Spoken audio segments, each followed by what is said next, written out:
আসসালামু আলাইকুম। আশা করি সবাই ভালো সুস্থ আছে। আলহামদুলিল্লাহ আমরা ভালো আছি। Hello guys, welcome back to our channel. নতুন ভিডিও নিয়ে তোমাদের সামনে চলে এলাম বন্ধুরা। ছোট্ট আসমা কিচেনে সবাইকে ওয়েলকাম জানাচ্ছি। আর শুরুতে একটা লাইক দেবে, একেবারে স্কিপ করবে না। আমার এই সুন্দর ভিডিওটা তোমরা একেবারে ফুল ওয়াচ করে নেবে। পবিত্র মাহে রমজানের অনেক শুভেচ্ছা জানিয়ে আজকে বন্ধুরা চলো রান্নাটা শুরু করে দেই। সুন্দর সুন্দর ফুলগুলো একটু দেখে নিলাম। আকাশটা কি সুন্দর, আর পড়ন্ত বেলায় রান্না বসাতে এসেছি।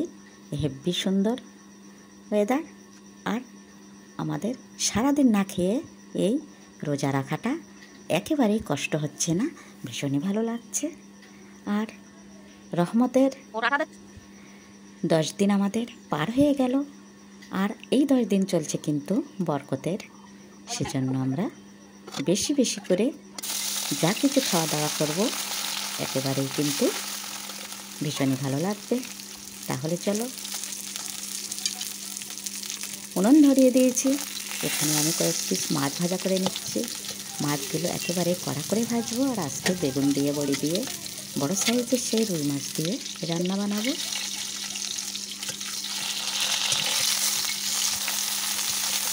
যেহেতু মাছগুলো ফ্রিজে ছিল বন্ধুরা, এই জন্য বেশ সুন্দর করে ভাজতে হবে।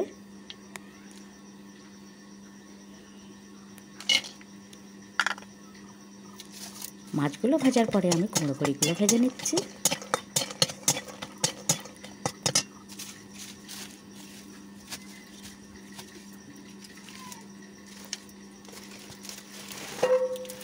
কুমড়ো বড়িগুলো কিন্তু আমার লাল লাল করে ভাজা হয়ে গেছে। এখন আমি কড়াইতে আবারও তেল দিয়ে দেব।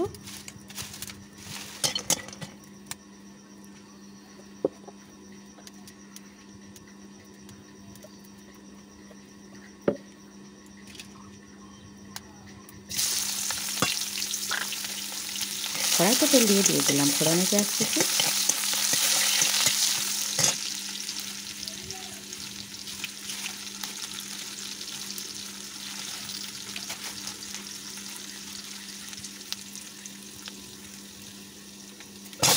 পেঁয়াজটা লাল লাল করে ভাজা হয়ে গেছে। এখন দিয়ে দিচ্ছি সেই দেশি গুঁড়ো আলু কিন্তু সবজির মধ্যে দিলে বেশ মজা লাগে। এখন দিয়ে দিচ্ছি স্বাদ মতো লবণ, আর দিয়ে দিচ্ছি কাঁচা পাকা লঙ্কা। এখন একটু কষিয়ে নেব।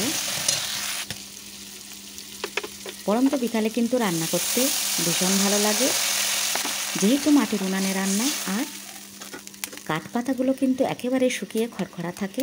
এজন্য খুব জলদি রান্না হয়ে যায়, আর উনানটা বেশ জ্বলে যায়। একেবারেই কিন্তু কোনো অসুবিধা হয় না। চটজলদি রান্না করতে কিন্তু ভীষণই ভালো লাগে। একেবারে উনানের পাড়ে এসে যদি উনান ঠিকঠাক না জ্বলে রান্না করতে কিন্তু খুব বিরক্তি লাগে। আর সারাদিনে কাঠকুটো একেবারে শুকনো খড়খড়া হয়ে থাকে, আর সেইগুলো দিয়ে কিন্তু জাল দিলে চুলোটা দারুণ জ্বলে, আর রান্না করতে তো ভীষণই ভালো লাগে। এখন তো রমজান মাস বন্ধুরা, অনেক কিছু রান্না বানাতে হয়, 2-3 ভাগে তো অবশ্যই রান্না করতে হয়, আর কিন্তু সেই রান্নাগুলো নিমেষের মধ্যেই হয়ে যায়। শীত চলে যাচ্ছে, কুমড়ো বড়ি তো আর খাওয়া হবে না, এই জন্য বেগুনের মধ্যে আজকে কুমড়ো বড়িটা দিয়ে দেবো। আর মাছটা অবশ্যই থাকছে। কথা বলতে বলতে কিন্তু আমি আলু বেগুন একেবারেই কষানোতে দিই। সুন্দরভাবে সিদ্ধ হয়ে গেছে। সুন্দর করে নাড়িয়ে নিয়ে এখন আমি পরিমাণ মতো জল দিয়ে ঝোলটা দিয়ে দিচ্ছি।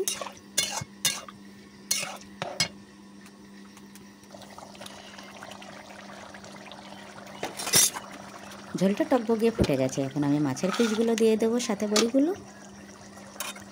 কিছুক্ষণের জন্য ঢাকনা দেব, তারপরে নাড়িয়েই কিন্তু আমি রান্নাটা শেষ করে দেব।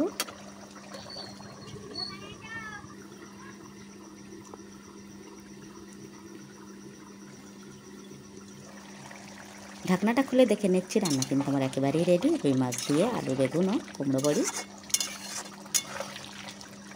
আবারও দেখাচ্ছে নতুন কোনো ভিডিওর সাথে। ততক্ষণে আমার সকল বন্ধুরা ভীষণ ভীষণ ভালো সুস্থ থাকো। যেসব বন্ধুরা আমার ভিডিও দেখে সুন্দর সুন্দর কমেন্ট করো, তাদের কিন্তু অসংখ্য অসংখ্য ধন্যবাদ। দেখো, রান্নার পরে আমি ফাইনাল লুকটা দেখিয়ে দিচ্ছি। রুই মাছ দিয়ে বেগুন, সুন্দর কালার এসছে। আর বারে বারে ফুলগুলো তো আমার দেখাতেই হবে। আর একেবারে ইফতার জোগাড় নিয়ে বসে গেলাম।